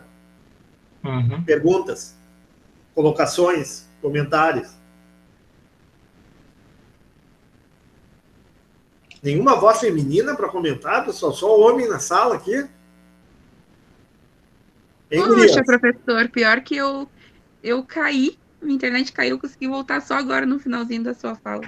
Não tem problema. Bruna, não quer comentar nada? tô prestando atenção, não tem Bom. muitos comentários. Mas tô entendendo o conteúdo, sim. Estão entendendo? Tá bom. Quem é que tá mais aí? A Juliane, quer falar alguma coisa? Eu pensei que a gente tinha criado meu crédito, né? Que eu tinha falado bastante no começo. Aham. Tá bom. Na Márcia, verdade, não Melanie. tem muito argumento, né, professora? Oi? Eu sou daquelas que prestam atenção primeiro e depois raciocínio pra ver se ficou alguma coisa, né? Tá certo, é isso aí. Estou aqui, professor, estou aqui sim. Só que eu ando na rua, no trânsito. É, eu percebi. Por isso que eu nem comentei. Eu vi que tu tava em trânsito ali. É o momento de sair do serviço e chegar em casa. Inclusive, eu cheguei neste minuto, tranquilo. mas estou atenta sim. Tá tudo ótimo. Tranquilo. Tá bom, então vamos continuar. Continua para nós ali, Daniel. Leitura boa, continua lá. Tu tava no pasto acabe ali, né? Isso aí. O efeito estufa não passa do excesso de uso da atmosfera como depósito de gases que provocam aquecimento, além de sua capacidade de dissipação. Encaixa-se perfeitamente na tragédia dos comuns. A pesca em excesso, idem, e muitos outros, como o desmatamento das florestas públicas ou o lixo que as pessoas jogam na areia da praia, coisa que não repetem em casa. Isso aqui é interessante, ó. Aqui eu tenho vindo, quando eu posso, né? Por exemplo, eu estou na praia agora, né? Eu tenho feito isso porque isso Como me garante. Assim? Oi? Como assim? Tu não tá trabalhando? Tá na praia? Eu vim hoje para a praia. O que eu tenho feito? Eu tenho feito presencial na repartição de segunda a quarta. Uhum. Aí quinta-feira, geralmente, eu tenho vindo para a praia. E venho sozinho, porque minha filha não gosta de vir, e aí a minha esposa fica lá, né? Então fica as duas lá em Porto Alegre e eu venho sozinho, né? E aqui, o que eu tenho reparado na praia, né? Hoje eu cheguei na praia, vou dar uma caminhada, tá meio friozinho, mas deu para caminhar à tardinha, né? Aí, geralmente as pessoas, tem gente que gosta de caminhar com o cachorro, né? Não tem problema nenhum, é tranquilo, né? Mas tem uma questão, né? A maioria, quando o cachorro defeca, né? Pega ali e tira, né? Tira o cocô do cachorro. Mas tem outros, sabe o que faz? Pega e bota areia por cima, né? É mais uma tragédia dos comuns, né? Mas aí é uma questão toda cultural ligada à praia, que na praia a gente acha que pode fazer tudo, que é a história do som alto, aquilo ali tudo, né? Ou a pessoa está terraformando o planeta, né? A partir do cocô do cachorro na areia da praia. Não, mas o que eu falei no início da aula? A ideia de persuasão moral. Você lembra que a gente falou dos japoneses a aula passada? Sim, do Araquiri, né? Das externalidades, do comportamento, né?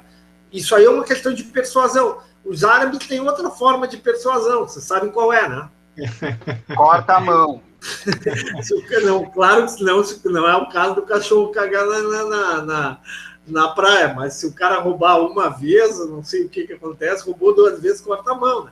Eu nunca me esqueço, por exemplo, na Tailândia, né? Tu tem uma lei penal rigorosa, por exemplo, pro contrabando de drogas, né? Inclusive teve 2 brasileiros, eu acho que nessa década, que foram condenados à morte por contrabandear drogas, né? Então, né, ou através da persuasão, através do convencimento, através de punições rigorosíssimas, né, para que a pessoa, né, tenha um comportamento de interesse comum, não um comportamento que maximize o seu ganho individual e gere uma superexploração, uma superutilização e uma deterioração do bem público, do bem de uso geral, né? A gente falou aqui do pasto, a gente já falamos do efeito estufa. Aqui tem mais uma questão que eu acho que vale a pena. Uma coisa discutível aqui, que são as favelas, né, professor? É bem discutível isso aqui. As favelas é interessante. Novamente, história. Você sabe por que o nome favelas, né? Eu vou gostar muito de ouvir a sua definição. Não, a questão das favelas é o seguinte. Teve a Guerra dos Canudos, né? Foi uma guerra muito, né, entre o exército brasileiro, né, e um conselheiro, Antônio Conselheiro, e também teve a Guerra do Paraguai. E quando os soldados voltavam, principalmente Rio de Janeiro, né, a gente sabe que até hoje o Rio de Janeiro é a cidade com o maior número de militares do país, né? Por incrível que pareça, né? O maior número de militares no Brasil não se encontra, por exemplo, na fronteira lá da Amazônia. Historicamente, né, o número de militares que residem no Rio de Janeiro é muito grande. Bom, mas esse aí já é intriga da oposição, isso aí não interessa para nós aqui. Mas muitos daqueles que voltavam das guerras, por exemplo, da Guerra do Paraguai, né, não tinham onde morar, né? E geralmente os morros do Rio de Janeiro, o Morro da Rocinha, o Morro do Vidigal, o morro lá da... Qual é outro morro? Deixa eu pensar... Cantagalo. O Cantagalo, uma série de morros ali, que, né, principalmente no início ali, aqueles morros da Zona Sul, eram morros eram áreas públicas, né, áreas de uso comum. Né, e eu acho que tinha uma espécie de uma árvore chamada favela, né, e era justamente o que fazia as pessoas mais pobres, aqueles indivíduos que voltavam dessas guerras e não tinham moradia, né, subiam um morro, né, e começavam a construir suas casas. E rapidamente, né, como era um recurso de uso comum, né, e se eu não construísse a casa, outro iria usar aquela área, outro iria se apropriar daquela área, rapidamente aquelas áreas se tornaram áreas altamente povoadas, né, densamente povoadas. Tá? Isso no início. A partir dos anos 80, essas áreas já estavam totalmente ocupadas, já estavam totalmente utilizadas, não havia mais espaço. Né? O que aconteceu? Qual é a expressão que a gente tem hoje muito utilizada? Vou fazer uma festa onde? Quando a gente pensa numa casa na favela, vou fazer a festa onde? Vou fazer a festa na laje. Não tem essa expressão? Fazer a festa na laje? Sim, sim. Na laje. Fazer a festa na laje. Fala. Uma questão. Também nessa época que as favelas foram compostas, a população que tinha sido alforriada também não foi morar lá. Aquela população negra, né? Que foi assim, não tinha para onde ir porque foi alforriada. E os senhores não deram recursos para eles se manterem, eles não tinham de morar, eles também não foram para esses locais? Também, não, tem várias questões. Eu falei da Guerra dos Canudos, na Bahia, eu falei da Guerra do Paraguai, eu poderia falar da questão dos negros alforreados, né, que de uma hora para outra deixaram de ter casa, deixaram de ter o seu local, né, que muitas vezes moravam lá na casa do senhorio, né. Também foi uma tragédia. Teve uma coisa interessante também no Rio de Janeiro, né? Ali no final do século XIX, início do século XX, houve uma reforma do centro do Rio de Janeiro, né? Uma série de cortiços, uma série de subhabitações no centro deixaram de existir para a construção de grandes vias, a Avenida Brasil, por exemplo, no Rio de Janeiro, para quem conhece o Rio de Janeiro, né? E essas pessoas também ficaram desalojadas, sem onde morar e novamente, né, encontraram um caminho subindo os morros. Fala. Os aterros também, né, professor? Quando eles explodiram morros para fazer aqueles aterros também, né? Moveram morros, né? Fizeram explosões. Sim, claro. Então, assim, tudo... Mas por que eram rapidamente tomadas, né? Porque era um recurso de uso comum, né? Não havia um controle, né, sobre aquela propriedade. E o que acontece hoje na favela? Né? Inclusive, infelizmente, volta e meia cai um prédio, cai uma casa que tem 4, 5 lajes e não está projetada para isso. Né? Tu tem uma expansão vertical. Né? Por quê? Consolidada a invasão, consolidada a ocupação do espaço, a única forma de tu crescer e expandir o tamanho da tua propriedade é para cima, né?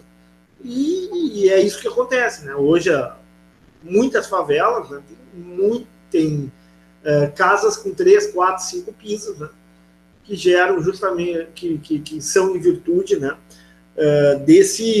dessa consequência, né, da ocupação, da total ocupação de uma área de uso comum.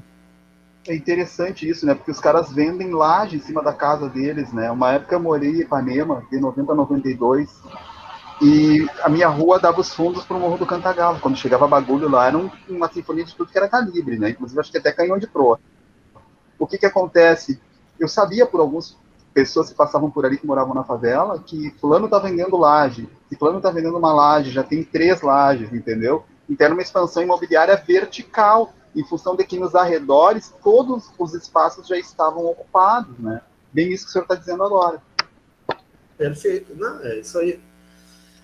Continua, Daniel. Onde é que nós estamos? Agora que eu me perdi. A pesca em excesso.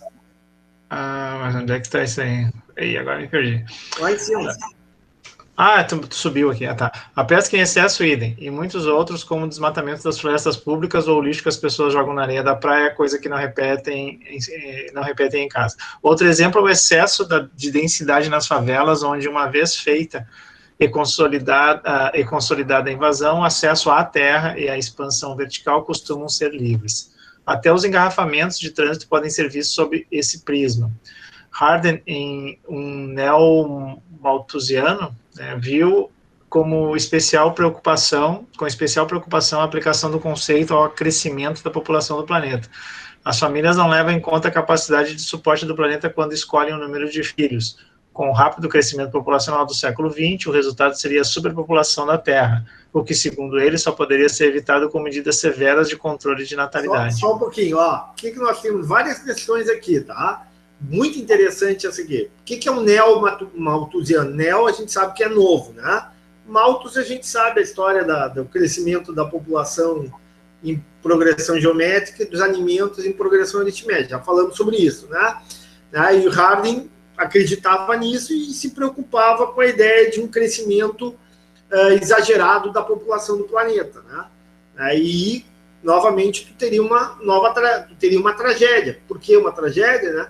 A tragédia porque o planeta não iria suportar um número exagerado de pessoas. O planeta já está densamente, né? Tem quase 7, não sei quantos bilhões, 7 bilhões e 100 milhões ou 200 milhões de pessoas. Né?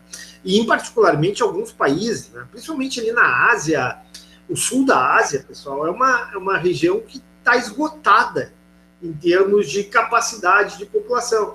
Tu pega ali a Índia, o sul da Índia, tu pega ali o Paquistão, tu pega Bangladesh, Singapura, né? São regiões com densidade populacional absurda. O Sri Lanka, né? De certa forma, o Harding e o Malthus estavam corretos nessa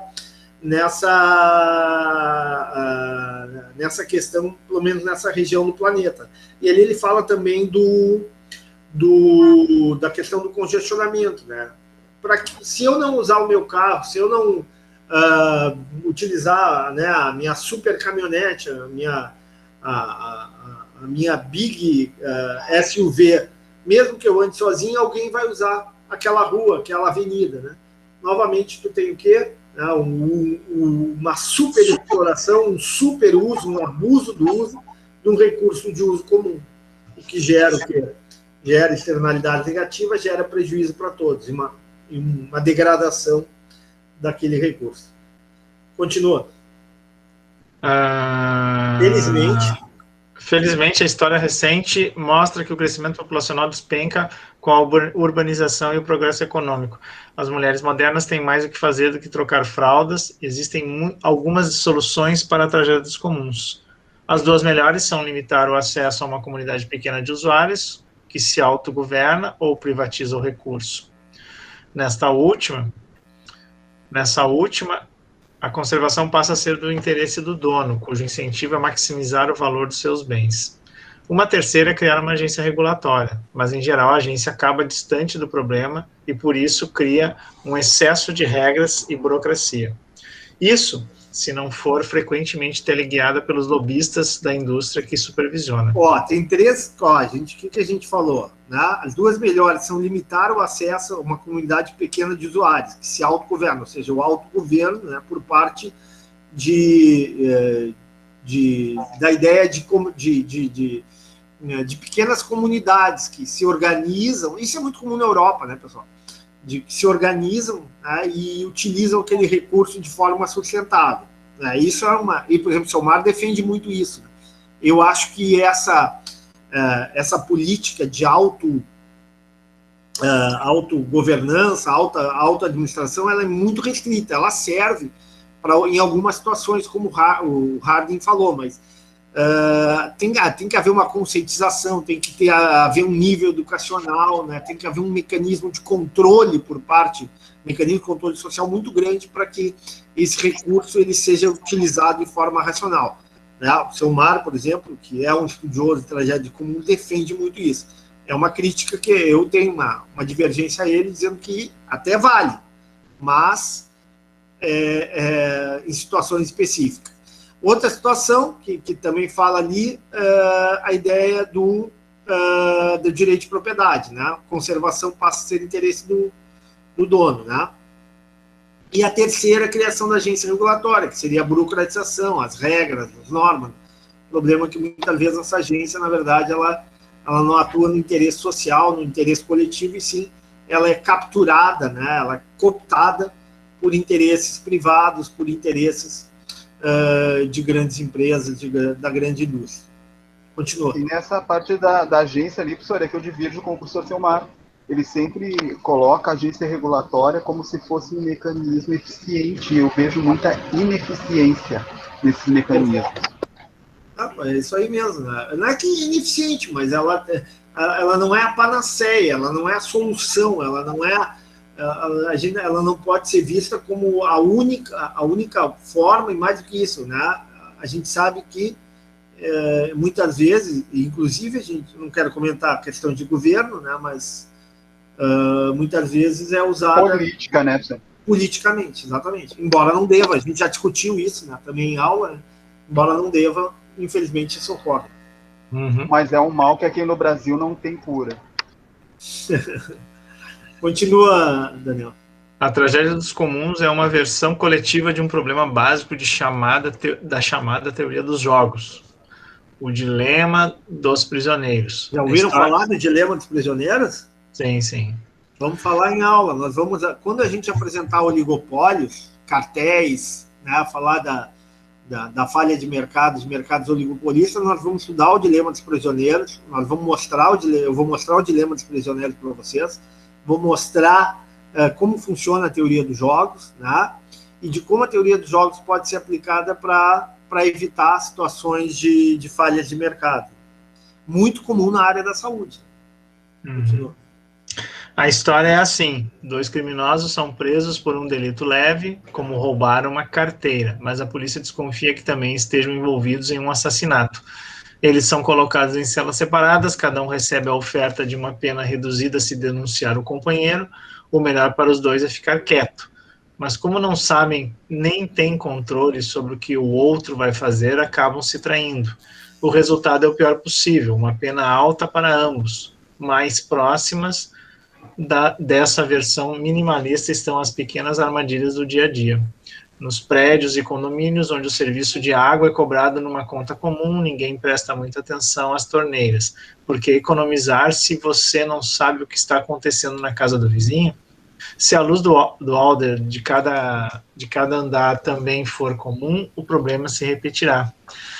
Ela estará sempre acesa, e no fim do ano, a conta daquela mesa enorme, que reúne amigos que poucos se veem, será altíssima. Por que ser comedido e escolher com cuidado, se na outra ponta o amigo de um amigo parece estar bebendo do fino e comendo camarão? Aqui seria o restante, seria aquela festa de final do ano, de Natal, né? Ou de final do ano na firma, né? Natal, Ano Novo, onde todo mundo vai, né? Claro que isso não existe, porque as pessoas não têm esse... No Brasil, pelo menos, isso não acontece. Em outros países é comum, né? Cada um escolhe um prato e há o rateio da despesa, né? Aí vai lá, o Daniel pede uma laminuta. Vai o Ronaldo pede ovos com batata fritas. Vai a Alexandra e pede fish and chips. Tá? Oi? Ovos, fritas e o bife, né, professor? O bife também. Aí vai a Alexandra, pede fish and chips. Né? Aí vai a peixe e batatinha. Né? Vai a Juliane, pede frango grelhado. Aí chega o Ricardo. É rateada a coisa, o Ricardo vai pedir sei lá, escargot, ostras de entrada, né? Uma copa também, né? E depois ainda pede camarão, ou seja, tudo bem, né? Claro que isso é chamado, não se faz isso por educação. No Brasil não é nem por educação, né? Porque tem que levar um pau dos teus colegas, né? Mas em outros países seria a chamada persuasão moral, né? O comportamento moral, né? Que evitaria esse tipo de atitude, né? Que iria prejudicar o coletivo. Ficou claro, pessoal? Sim, sim. Tá, eu vou fazer 2 minutos de intervalo, que eu tenho que ir rapidamente no banheiro. Nós voltamos e aí a gente finaliza a aula, pode ser? Ok.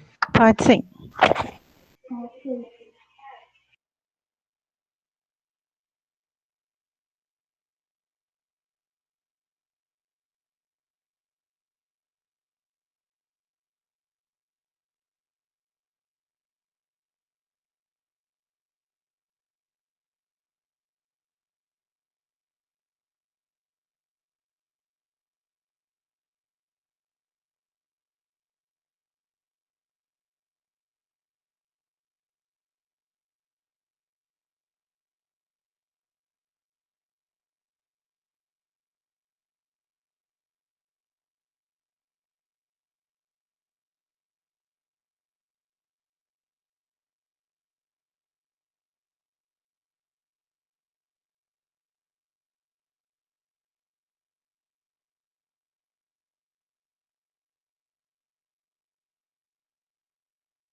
Bom, pessoal, já estou compartilhando com vocês o livro do Mâncio. Todos têm esse livro? Eu passei semestre passado na cadeira de economia. Todos têm esse livro?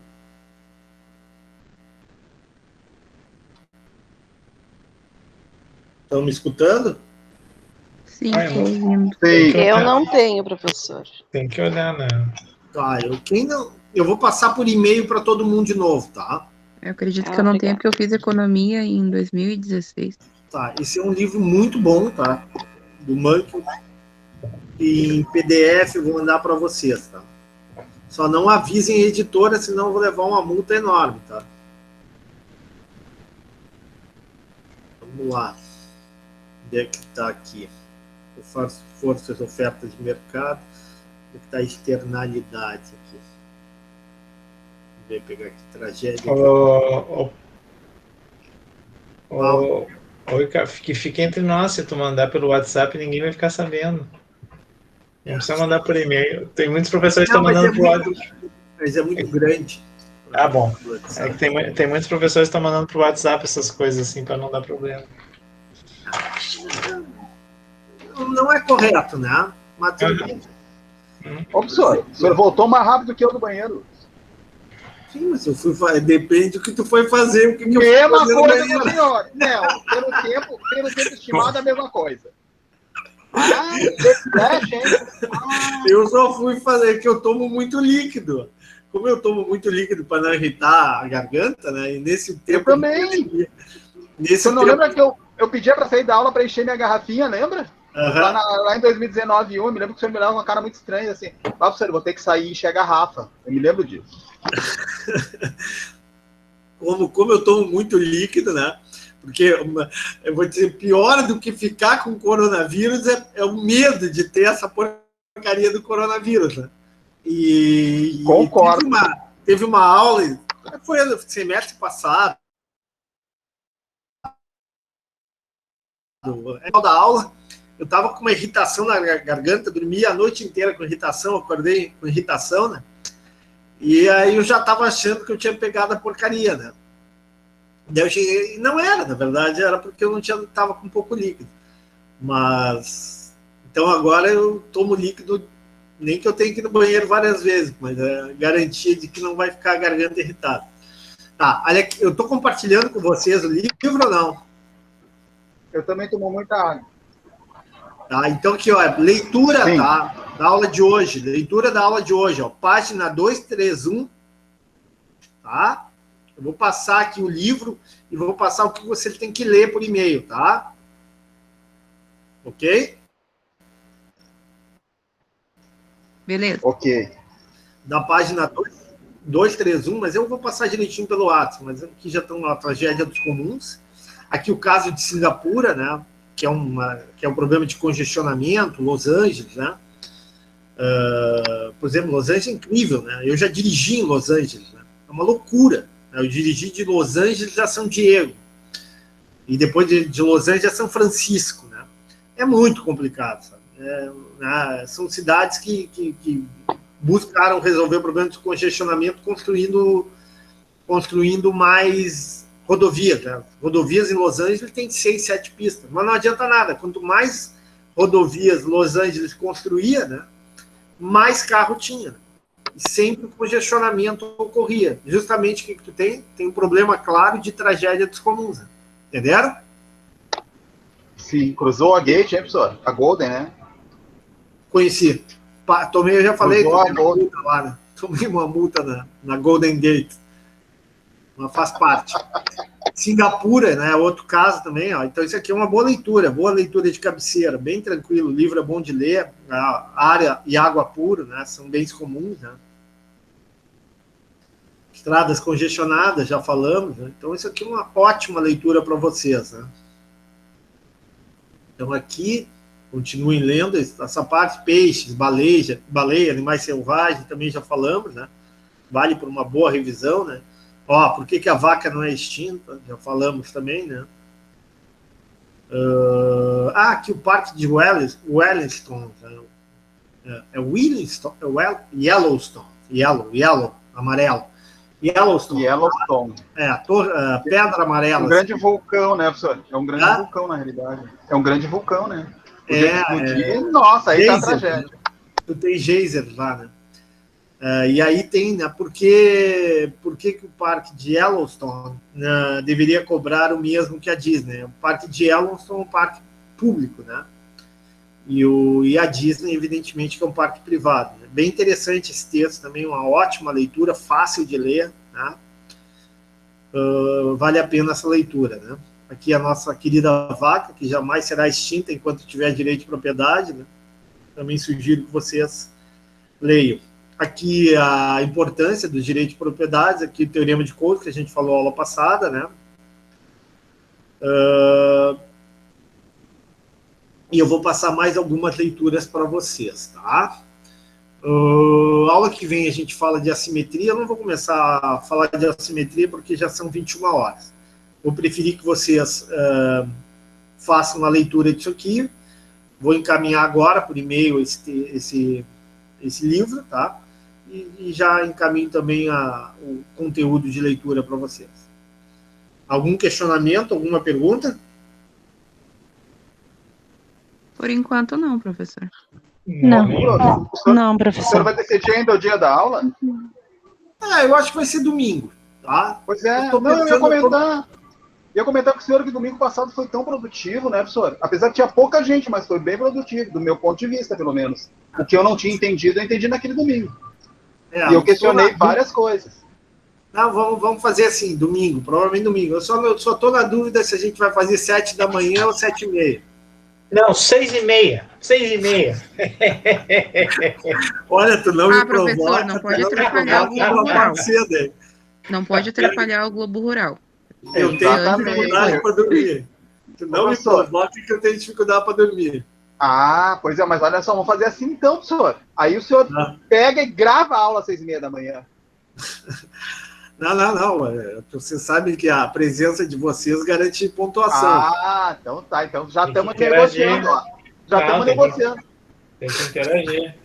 Professora, eu também tenho dificuldade para dormir, só que a diferença é que eu tomo remédio. Eu não vou acordar esse horário. Eu até vou apagar aqui, é porque não tem nada a ver com a nossa aula. Estou interrompendo aqui. Final da aula.